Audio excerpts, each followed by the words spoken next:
Vamos convidar para ocupar a tribuna o nosso palestrante de hoje, Humberto Schubert. Seja bem-vindo.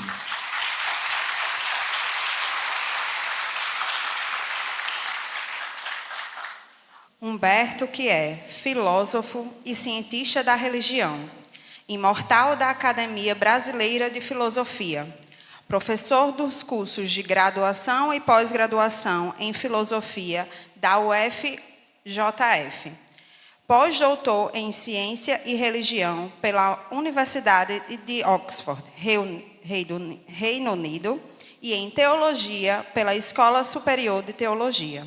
Doutorado sanduíche em Ciência da Religião na Universidade Federal de Juiz de Fora e na Martin Luther Universität Halle, na Alemanha.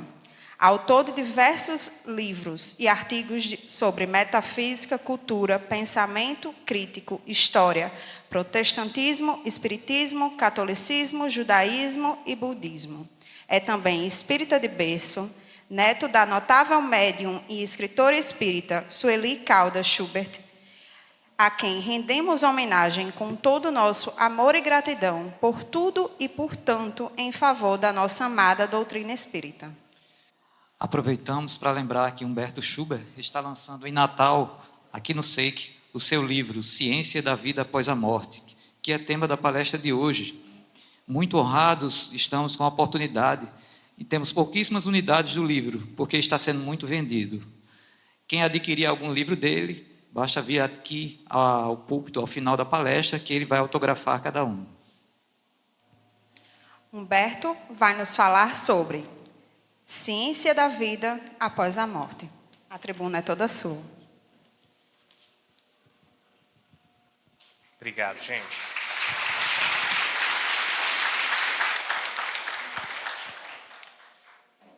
Os tempos são chegados.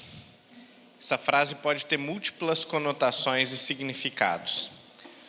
Em ciência, quando a gente diz os tempos mudaram, o clima mudou, é chegada a hora, não quer dizer que surgiram fenômenos novos da natureza, que a natureza tenha mudado. Mas, às vezes, há ouvidos de ouvir, olhos de ver, que antes não havia. E o fenômeno que sempre existiu, ele pode agora ter criado certas condições de perceptibilidade para ser sentido pelas pessoas. Há mais ou menos 20 anos, nós três, os três autores, têm se juntado nesse núcleo, que é o núcleo de pesquisa em espiritualidade e saúde da Universidade de Juiz de Fora.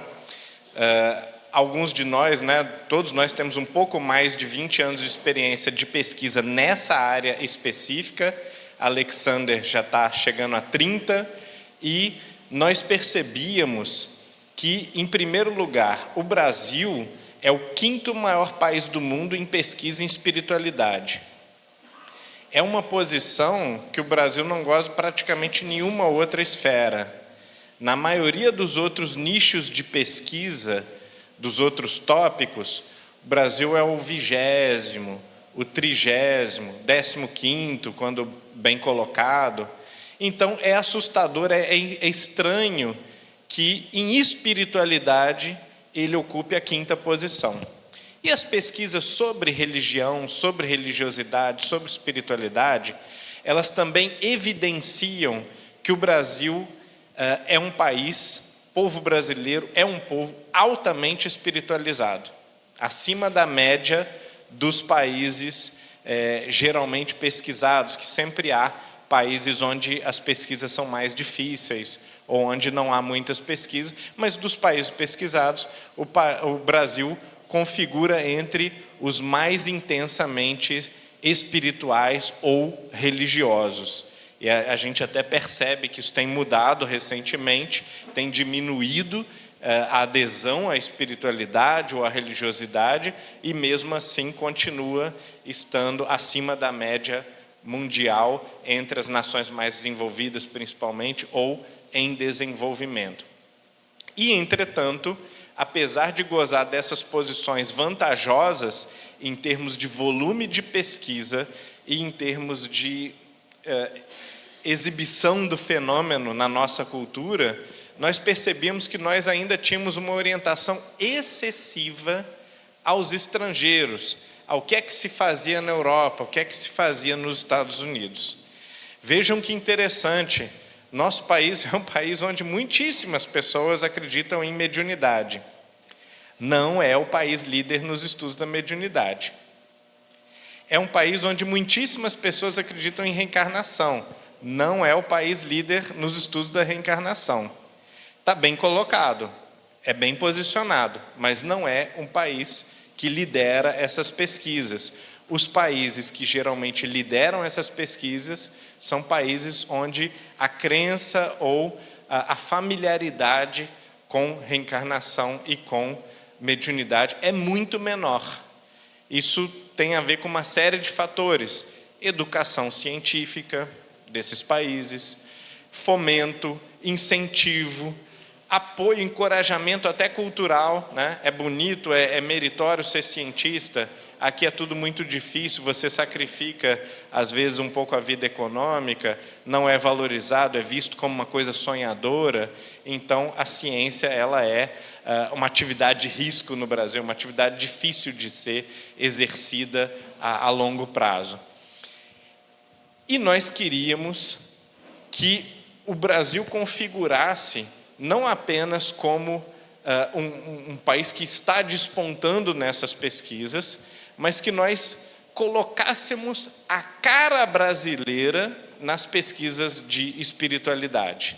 Isso não significa dizer que nós íamos explicitamente, por exemplo, declarar qual é a nossa profissão de fé, qual é a nossa doutrina, qual é a perspectiva através da qual nós interpretamos esses fenômenos. Mas, já que existe fenômeno abundante no Brasil, nós temos facilidade de frequentar em ambientes espíritas, de umbanda, de candomblé, uma série de fenômenos mediúnicos diferentes. A população é favorável a ideias reencarnacionistas, então é fácil investigar memórias de vidas passadas em crianças pequenas, a resistência cultural é menor do que em outros ambientes, né? Às vezes tem outros que são melhores ainda, claro, como na Índia, por exemplo, é muito fácil, a maioria esmagadora das pessoas acredita em reencarnação, mas havia uma série de características na cultura brasileira que faziam com que essa pesquisa ela fosse não só possível, mas facilitada. E nós também, enquanto pesquisadores, nós tínhamos essas ferramentas nas mãos. Então, a proposta do nosso livro era levar para a comunidade internacional uma peça sintética que agrupasse todas as evidências disponíveis a respeito dessa possibilidade da vida do espírito, da sobrevivência do espírito à destruição do corpo, à morte do corpo, e a gente queria colocar esse objeto na sala para apreciação da comunidade científica. E aqui eu vou começar também a contar alguns casos, algumas credenciais que a gente tentou angariar para esse projeto, e é muito importante que as pessoas não imaginem que a gente está, de alguma maneira, tentando se auto-enaltecer, alguma coisa assim, porque no nosso ambiente fraterno, se um palestrante fala uma coisa, o próximo palestrante fala o oposto, o que a gente faz? No geral, a gente respeita todo mundo e a gente pode até debater lá fora. No ambiente científico, é um pouco o contrário. O ambiente científico ele é marcado pela violência e pela exclusão de ideias. Se tiver errado, se não bate matematicamente um milímetro, a gente levanta e fala, isso aí que você está falando não está certo. Tem um estudo que mostrou que é inválida essa ideia, que essa teoria foi derrubada já faz tanto tempo. Então, cientificamente, nós temos que assumir essa postura excludente. Ou uma coisa é verdade, ou não é verdade. Então, há uma competição darwiniana, uma competição natural, digamos assim, entre as teorias. Algumas vão sendo suplantadas, derrubadas, e as que vão ficando são aquelas teorias que a gente chama de científicas. A gente continua apostando, continua validando essas teorias, porque elas resistiram melhor aos ataques. Então, o ambiente agressivo da vida acadêmica, ele visa propiciar a alta resistência das teorias. Não é uma questão pessoal de que eu não gosto do meu colega e eu vou lá desmerecer o trabalho do colega. É uma questão de amor à verdade, de busca da verdade. Então, a gente, com a maior segurança, a gente convida qualquer pessoa que tenha qualquer crítica ao livro a se levantar e se pronunciar e colocar essas críticas publicamente, de preferência numa revista científica. A gente deseja receber ataques. Na medida que a gente não recebe ataques contundentes, a gente vai ficando tranquilo também de que a teoria é resistente. A teoria resistiu a uma série de leituras de filósofos, de médicos, de psicólogos, e não foi atacada consistentemente. Pelo contrário, na nossa experiência, estamos aí por volta de 40 lançamentos desse livro, a maioria dos ataques acontece pelas costas depois que as luzes estão apagadas. E aí já não é também exatamente a atitude científica, né? Mas nas 16 resenhas em revistas científicas que nós recebemos, algumas delas nas revistas mais tradicionais de psiquiatria do planeta, como, por exemplo, British Journal of Psychiatry, a revista mais velha de psiquiatria, que foi concebida, né? Lançou uma resenha super elogiosa de 2 páginas, tal.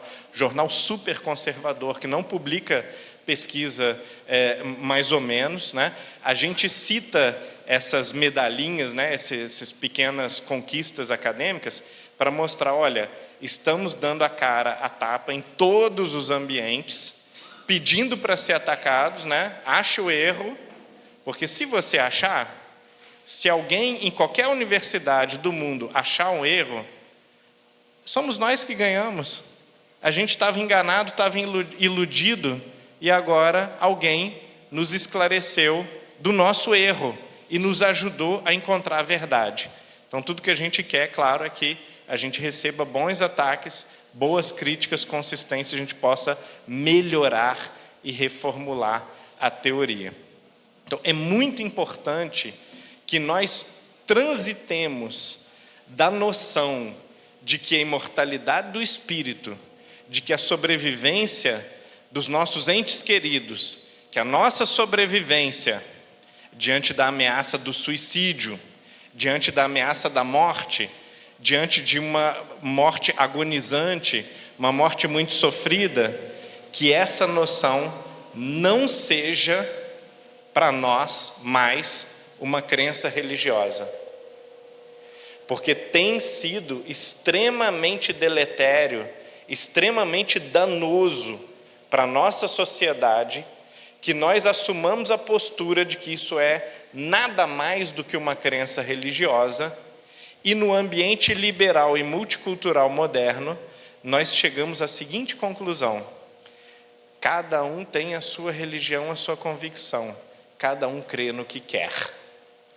E aí, o tema da palestra de amanhã, inclusive, será esse. A gente não dá comida estragada para os nossos filhos, a gente não acha que o filho pode ler ou não ler se ele quiser, ele pode ser ou não alfabetizado, dependendo do seu gosto. A gente recomenda que faça exercício físico, a gente vai tentar encaminhar o nosso filho de todas as maneiras possíveis para que ele tenha maior bem-estar, para que ele tenha maior sucesso, para que tenha maior saúde, para que tenha a melhor capacidade possível na medida das possibilidades. Quando chega na espiritualidade, você acredita no que você quiser, meu filho. Isso é demoníaco. Porque nós estamos privando as nossas gerações mais jovens, isso já está acontecendo há 50 anos, da coisa mais importante para todas as pesquisas psiquiátricas, todas as pesquisas epidemiológicas, para prevenção de saúde, de transtornos mentais e até de doenças físicas. Nós temos evidência consistente de que espiritualidade é o fator chave e é o fator número 1 para a prevenção de transtornos mentais. Tá? O maior estatístico epidemiológico do mundo hoje, que é o Tyler Van der Wille, da Universidade de Harvard, ele tem amplas análises de estudo sistemático, mostrando claramente, ele e a equipe dele, várias outras equipes do mundo também, que espiritualidade é aquele fator que aumenta, não é um pouquinho, não é de 4% para 7%, é várias vezes maior do que o segundo fator mais importante para a prevenção de transtornos mentais. Então, quando nós privamos os nossos conhecidos, nossos amigos, nossos familiares de espiritualidade, de educação espiritual, nós estamos tornando-os factualmente, de uma maneira cientificamente comprovada, mais propensos a uma série de transtornos mentais, basicamente todos, em todo o espectro da literatura conhecida, né, das doenças, das patologias mentais conhecidas. Pois bem, então a gente tem que rejeitar o laxismo, a pusilanimidade e o acomodamento em matéria de espiritualidade. Religião é doutrinal e são questões, às vezes, sociais, que dependem de uma série de crenças, de uma série de costumes. Espiritualidade é a ligação fundamental do sujeito com a vida, com a verdade maior, com Deus. Isso é algo que nós precisamos fazer com mais eficiência. E precisamos fazer com força e fazer com vigor. Como que nós podemos fazer isso? De que maneira? Qual que é o mapa que nos leva a uma melhor ligação com a vida espiritual? Não pode ser pressupondo que é questão de gosto. Não pode ser pressupondo que cada um tem a sua vivência espiritual. Nós temos que buscar conhecer a realidade da mente humana, a realidade do comportamento humano, a realidade da saúde humana, e não só no sentido patogênico, né, da criação de doenças e de transtornos mentais, mas o que vem crescendo desde a época lá da psicologia positiva, e agora muito mais com os estudos do florescimento humano, com os estudos de felicidade, são dados super objetivos, parece uma coisa assim, né, mais etérea, talvez mais de ciências humanas, mas são dados super objetivos, tem como mensurar de maneira muito clara bem-estar, felicidade. Bons estudos científicos hoje mensuram isso de maneira muito exata, né? A gente tem que ter esse mapa científico claro para entender como é que a natureza humana funciona e o que dá certo comprovadamente, o que dá errado comprovadamente. Terminada essa tarefa, aí começa a tarefa filosófica. O que é melhor para cada um? Como que a gente interpreta o dado científico? O que isso significa para a minha vida, para a sua vida, para a minha criação, para a sua criação? Somos pessoas diferentes, com trajetórias diferentes, com gostos diferentes. Claro que isso tudo tem que ser respeitado, claro que isso tudo tem que ser considerado, mas a gente precisa, no chão da realidade, assumir que certas verdades são factuais. E a ciência tem comprovado consistentemente, e a gente tem massas de dados, estudos gigantescos, né, estudos de 80 mil indivíduos, estudos com muitas dezenas de milhares de indivíduos, que de maneira muito consistente apontam para o que funciona e para o que não funciona.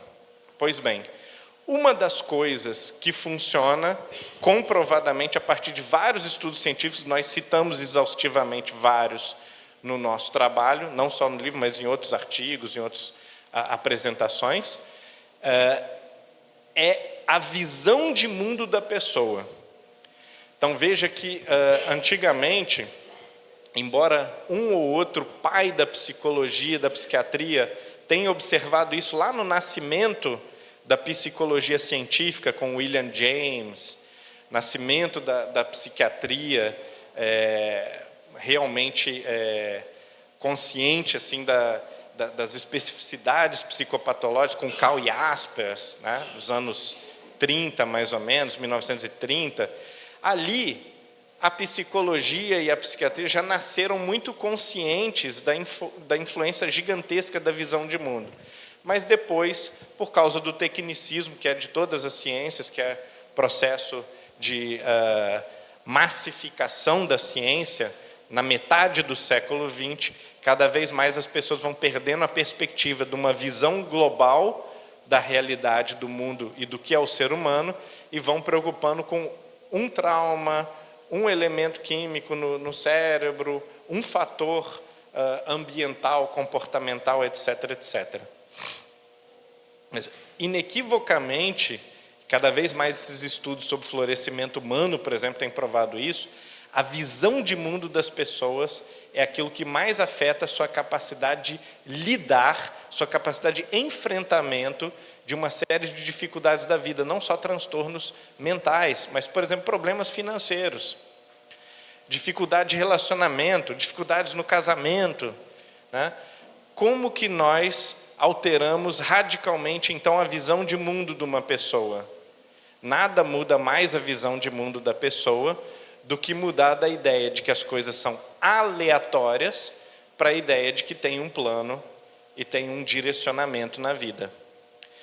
Da ideia de que morreu, acabou, então diverte e se distrai enquanto for possível, e nada disso tem nenhum sentido, e é o vazio tremendo engolindo os cadáveres, ou essa é só uma experiência que nos conduz para um constante aprendizado e um crescimento pessoal, e os altos e baixos não são para ser dramatizados, mas são para ser observados com cuidado, com frieza e apreendidos e vivenciados, porque tudo isso faz parte de uma ópera maior, onde as nossas experiências são valiosíssimas e ninguém é dispensável, ninguém é substituível.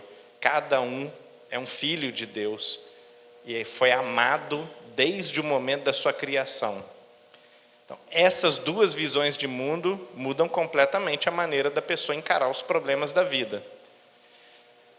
Se nós temos evidência científica de que nós sobrevivemos à morte do corpo, de que quando o corpo acaba não é o fim, e de que essa sobrevivência não é uma teoria religiosa, não é uma crença, não é questão de gosto, uns acham que sim, outros acham que não. Se há evidência concreta disso, então isso é um serviço que nós prestamos à humanidade. Falar disso e expor isso ininterruptamente. E cada pessoa tem por dever divulgar para as outras. Não, meu amigo, você acha que eu acredito e você não acredita e está tudo bem, mas não é bem assim. Você não está bem informado sobre a literatura científica sobre esse assunto. Há evidência que aponta para o fato de que o cérebro não produz a sua personalidade, sua consciência. E de que a sua consciência, pelo contrário, funciona quando o cérebro não está mais ativo. E nós tentamos encontrar quais eram essas evidências. Nós não inventamos, tem estudo de 60 anos, que às vezes quando a gente conta o caso para a pessoa fica fascinada, mas existe esse estudo? Sim, existe, é dos anos 70. Então, quer dizer, era para ser revolucionário, mas às vezes, por uma série de fatores culturais, e aqui entra um pouco o meu trabalho no livro, né, que eu sou o filósofo, os dois colegas são os cientistas, que efetivamente estão trabalhando com os dados e com os casos, e com o impacto dos dados, e também até as implicações clínicas agora, mais recentemente, eles vêm trabalhando mais com isso, implicações clínicas desses dados. Né? E eu vejo mais a parte cultural, por que as pessoas aceitam ou não aceitam, por que um acadêmico bem formado acredita que o materialismo que é uma posição filosófica, não é uma posição científica, não existe nenhum fato materialístico na natureza. Materialismo é uma interpretação filosófica da natureza. Por que as pessoas acreditam que é um produto da ciência e que para ser engenheiro, médico, ela precisa ser materialista? Então, essa limpeza de terreno cultural, filosófica, tem que ser feita à parte. Nós achamos vários tipos de evidência. Como que nós selecionamos a evidência que é a boa da que não era? Aí o critério que nós adotamos foi o seguinte: pode não ser o melhor, pode ser que outras pessoas tenham outros critérios mais interessantes depois. Primeiro, aparece na literatura científica de alto nível. Então, há relatos de que sob hipnose há regressão para a vida passada e tudo. A gente sabe que isso existe, é interessante. Muito provavelmente é um filão de pesquisas futuras que precisariam ser melhor publicadas em artigos científicos em grandes jornais. Mas casos de crianças em revistas top 10 de psiquiatria e de psicologia, tem. Então, nós vamos pegar os casos de crianças com memória espontânea. De mediunidade, infinidade de coisas. A gente está agora fazendo um levantamento gigantesco da FEB, das pesquisas sobre mediunidade no mundo todo. Então, tem do Vietnã, de Cuba, tem toneladas de pesquisas. Só que essas pesquisas são muito culturais, são muito específicas da antropologia, de uma comunidade, tal. Não, a gente queria uma pesquisa que mostrasse assim: olha, o médium consegue saber uma coisa que só aquela pessoa que morreu sabia. Então, isso é uma evidência forte de que aquela pessoa está ali do lado, realmente se comunicando com o médium. Que o médium não poderia ter inventado essa informação e não poderia ter chegado a essa informação sem acessar as memórias do fulano de tal que está morto, está falecido. Terceira classe de experiência, que atualmente é tida como a mais forte, porque é muito frequente, muito comum, acontece em qualquer hospital do mundo onde tem ressuscitação, que é a experiência de quase morte. Não acontece só com ressuscitação, mas há pessoas que têm experiência de quase morte, quando leva um susto muito grande, o carro bateu, capotou 3 vezes, a pessoa não sofreu nenhum ferimento, porém, na iminência e na sensação de achar que ia morrer, a pessoa tem uma experiência espiritual intensa de quase morte. Existe esse tipo de caso também.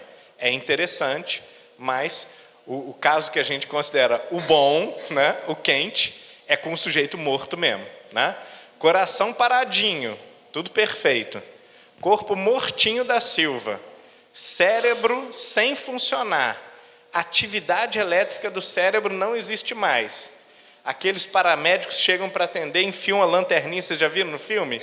Seriado e tal. Abre a pálpebra da pessoa, mete uma lanterna no olho, na pupila da pessoa, não acontece nada. Não tem nem a reação instintiva e automática mais. Esse é o caso bom. Porque com esse cérebro completamente inativo, no estado de morte, o sujeito tem uma experiência. Ele tem uma experiência e narra essa experiência assim que ele volta da morte ou do coma depois de ser ressuscitado.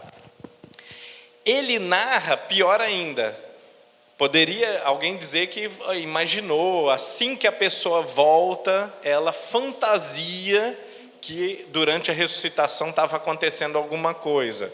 Alguém poderia dizer isso? Pois bem, e se quando a pessoa volta, ela conta algo a respeito do momento em que ela estava morta? Aí nós temos casos, por exemplo, de pessoas que é colocada fita para fechar as pálpebras, é colocado como se fosse um headphone, assim, para isolar acusticamente a pessoa e tudo, e a pessoa nesse estado, ela consegue ouvir coisas que estão sendo ditas e consegue ver coisas com o olho fechado e com a fita tampando. Ela consegue ver alguém fazendo alguma coisa específica. E pior, tem casos que a pessoa estava morta, com o cérebro totalmente sem atividade, sendo ressuscitada, e ela diz o que aconteceu naquele momento, imediatamente depois de acordar do coma. Então, ninguém poderia ter contado para a pessoa o que aconteceu. É o caso de um sujeito que teve uma parada cardíaca na Holanda, narrado pelo Pim van Lommel, um dos maiores especialistas em EQM do planeta. Ele diz: esse sujeito foi levado já com parada cardíaca, morto, né, para o hospital. Durante a ressuscitação, eles chegaram a tentar pensar em desistir da ressuscitação, porque estava muito difícil. Finalmente conseguiram, e o sujeito acorda, né, no dia seguinte, né, depois do coma, e diz: cadê minha dentadura, gente? A gente: ué, como assim? Você acabou, quase morreu e tal, relaxa, deixa para lá, né? Então, cadê aquela enfermeira que pegou minha dentadura? Aí já ficou todo mundo assim, um pouco mais ressabiado, né? Aí, de repente, entrou uma enfermeira no quarto, tinha outras duas já no quarto, foi aquela ali. Você pegou a minha dentadura, colocou no bolso, enquanto eu estava sendo ressuscitado, aí depois colocou naquele carrinho de parada, numa gavetinha, e levou para algum lugar. E a enfermeira, absolutamente chocada, porque ela tinha feito isso automaticamente, sem dar conta do que estava fazendo, sem nenhuma testemunha, ninguém estava preocupado com a dentadura, enquanto estava ali tentando ressuscitar o sujeito. Aí eu vi que vocês tentaram desistir também, eu pedi: por favor, não para, continua me ressuscitando, eu estou aqui, estou vivo.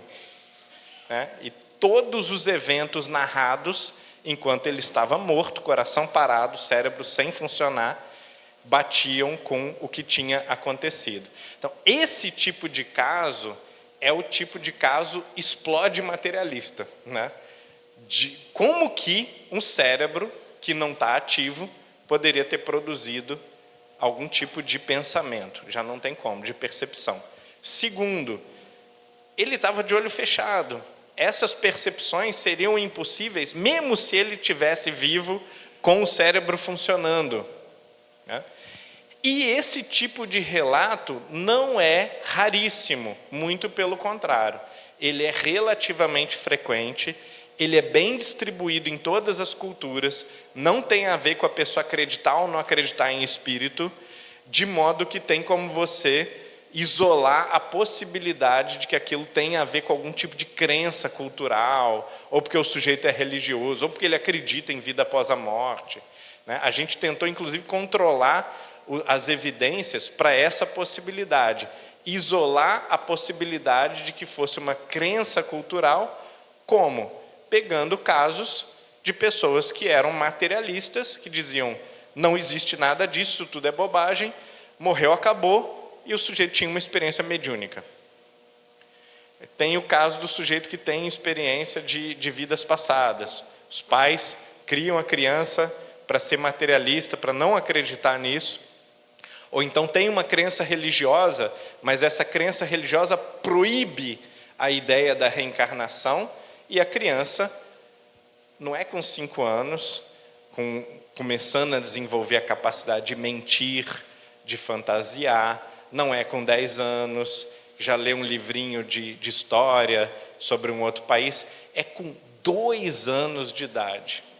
Então a gente tem como psicologicamente determinar, dizer com clareza que essa criança não é capaz de grandes elaborações mentais, ela não é capaz de criar uma longa narrativa e sustentar essa narrativa, ela não é capaz de mentir consistentemente, ela cai em segundos ou poucos minutos em contradição, e você flagra que é uma mentira. Então, a criança de 2, 3 anos, ela não tem aquelas capacidades que fazem a gente desconfiar do adulto, quando o adulto diz que tem memória de vidas passadas. Né? A criança de 2 anos não tem essa possibilidade de criar essa fantasia, ou uma mentira, ou de ser instruído pelos pais, vai esquecer metade, aí vai rir na hora que está mentindo, né? Uma série de características que invariavelmente vão denunciar aquilo como sendo uma fraude, como sendo um complô, da família, alguma coisa assim. E não apenas existe essa narrativa muito consistente, como a criança apresenta, muito nova, informações que os pais não tinham e que nenhuma pessoa do seu círculo de convivência tinha. E depois a gente vai verificar que essas informações batem. Então, o primeiro grande nome, embora a gente tenha lá desde Derrochá, né, pessoas trabalhando com isso, quem conseguiu casos assim muito poderosos, com validade comprobatória, foi Ian Stevenson, psiquiatra infantil, que pela primeira vez cogitou de que talvez as crianças não fossem todas malucas, que algumas delas pudessem estar falando uma experiência real que elas estivessem tendo. Isso é uma coisa, aliás, que a gente notou como constante nas experiências espirituais. Quando o pesquisador assume que talvez o que o paciente está falando seja algo que aconteceu, abre-se uma janela infinita de possibilidades de estudos novos. Quando ele pressupõe que é mentira, ou que é delírio, que é alucinação, que é porque a religião incutiu isso na cabeça da criança e tal, aí esse viés mata o fenômeno.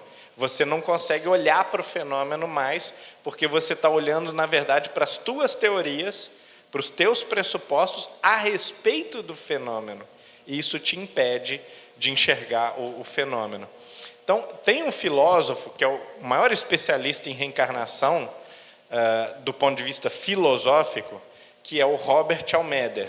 Ele disse que ele estava na casa dele, nos anos 80, assistiu o programa da BBC sobre Ian Stevenson, sobre os casos de crianças que lembravam com muitos detalhes o nome da esposa, a profissão, o endereço, e às vezes as pessoas conseguem encontrar a família da criança, que era um idoso que morreu 5 anos atrás, e você identifica e a família vira e fala, olha, esse menino é o meu pai, né? Esse menino é o meu marido, é minha esposa, né? Porque eu identifico memórias que somente o meu parente tinha, traços de personalidade, traços de caráter, tendências que esse menino com 4 anos de idade tem, todos. É a personalidade do meu pai, do meu marido, né? Isso é muito chocante, muito perturbador. Então, quando Robert Almeder viu aquilo na televisão, ele falou, ou isso é mentira, e se isso é mentira, esse cretino está enganando as pessoas, eu vou desmascarar, né? Essa mentalidade acadêmica, né? Ou é verdade, e se é verdade, o planeta inteiro tinha que ter parado, e o Papa e o presidente dos Estados Unidos tinham que estar discutindo isso, porque isso muda todas as nossas vidas.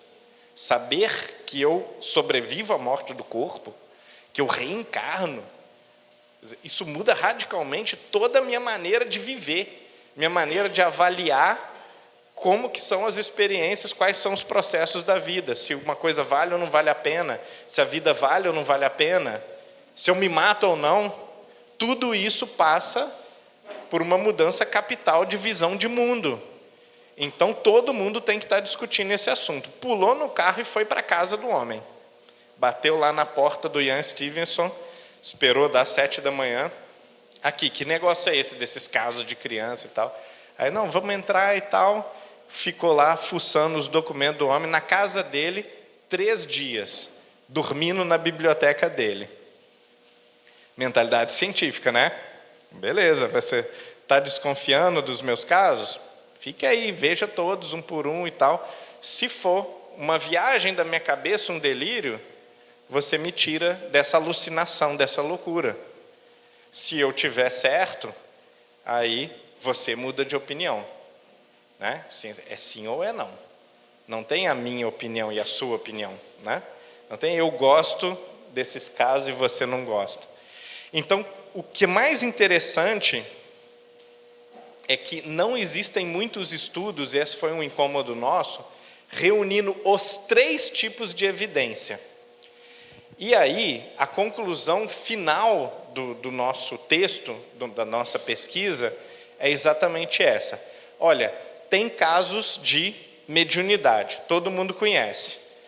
a gente catalogou uma tonelada de casos, mas os mais promissores foram alguns da Eleanor Piper, que foi investigada pelo professor de lógica Hislop e pelo professor de psiquiatria e psicologia William James. E eles, desconfiados de que ela pudesse estar fraudando e mentindo, contrataram um detetive para seguir a mulher 24 horas. E aí o detetive falou assim, olha, faz semanas que eu estou seguindo a mulher, ela passa o maior tempo em casa ou no mercado, ela não faz praticamente nada, ela não conversa com ninguém, não teria como ela ter recebido informação de nenhum outro lugar a respeito de uma pessoa que morreu na Irlanda, né? sem nenhum tipo de... violou a correspondência dela, lia as cartas para ver se alguém mandou uma carta da Irlanda, desse nível, né? Aí a gente tem alguns casos de Chico Xavier, que produziu 2 tipos de evidência muito, muito poderosas. Primeiro, evidência de habilidades raras. Você precisa de um doutor em literatura, de um super especialista, para copiar o estilo de um grande poeta. Às vezes, se esse cara se dedicar vários anos, ele copia o de 2 ou 3, razoavelmente bem. Aí você tem um cara que estudou até a 4ª série. Esse cara não tinha vivências de poeta. Ele não tinha traquejo com círculos literários sofisticados. Ele era muito jovem. E ele copia o estilo de dezenas de poetas. Tem alguma coisa muito estranha nesse fenômeno, né?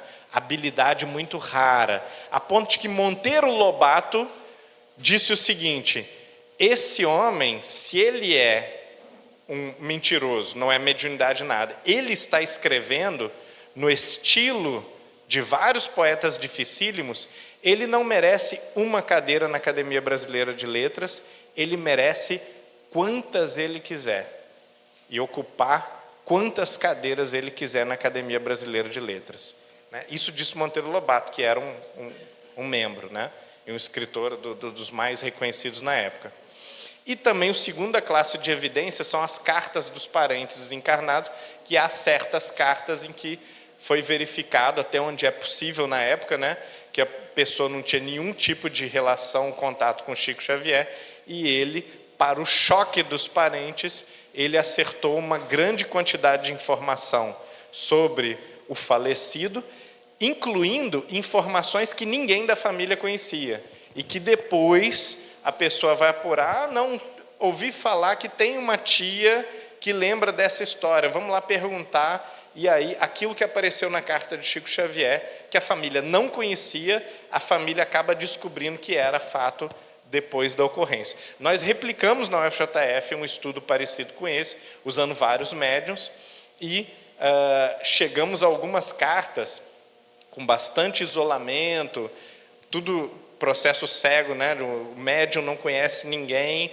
não tem contato com ninguém da família, a família não sabe quem é o médium, é embaralhado aleatoriamente, então o médium pode cair com uma família ou com outra. Então a gente assim, fez todo o possível para eliminar a possibilidade de vazamento de informação.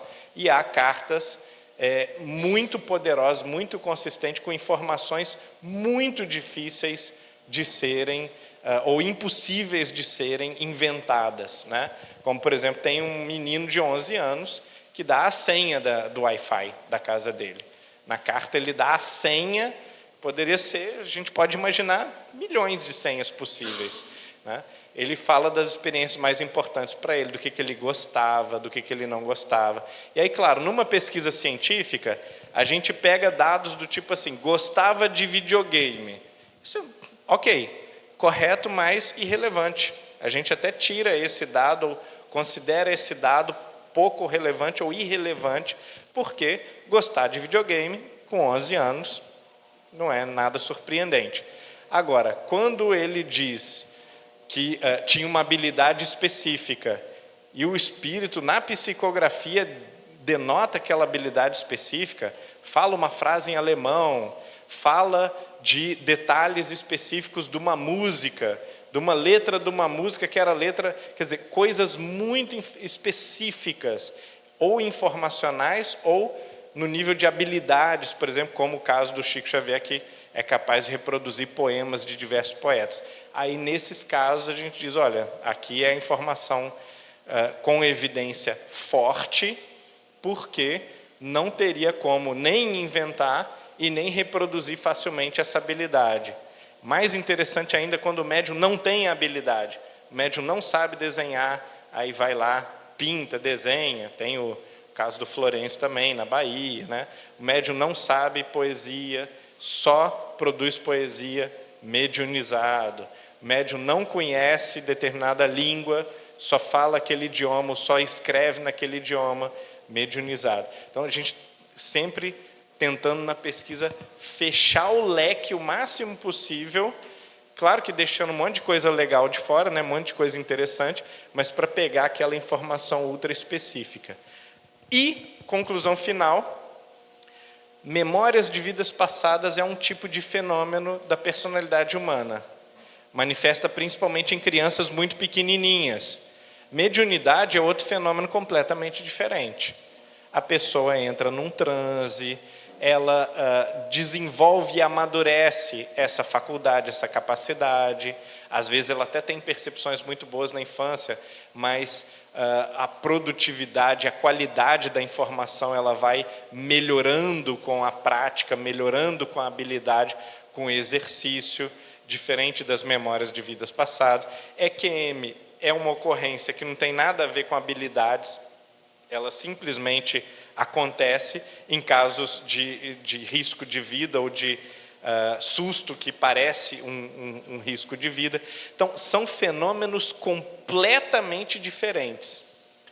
Dizer que um desses fenômenos é produto da fantasia, ou um cérebro em pane, ele libera lá uma endorfina que acaba produzindo um efeito parecido. Então, qualquer tentativa de desqualificar uma classe de fenômeno não valeria para outra classe completamente diferente de fenômeno. Você teria que inventar outra explicação alternativa para cada uma das três classes. Logo, nós temos três fenômenos que não têm nada a ver um com o outro, e os três fenômenos apontam consistentemente para a mesma conclusão. O cérebro não produz a mente, não produz o que você é, não é a sede, a origem das suas vivências, mas é só um tipo de veículo através do qual as suas vivências, os seus pensamentos, os seus sentimentos passam, e essa coisa que você realmente é, a partir de evidência científica, mostra-se capaz de sobreviver à destruição total, parcial do corpo, ou não funcionamento do corpo.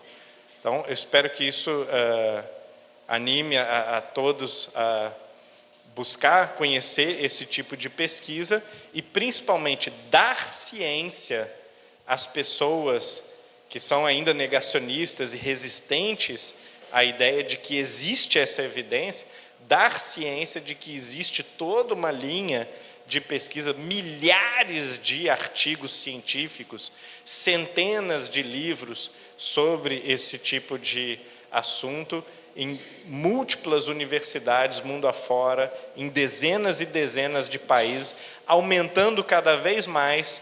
Países que antes não tinham estudo de mediunidade, como, por exemplo, a China, até ideologicamente proibia estudos desse tipo, como supersticiosos, como mágicos, como preconceitos religiosos.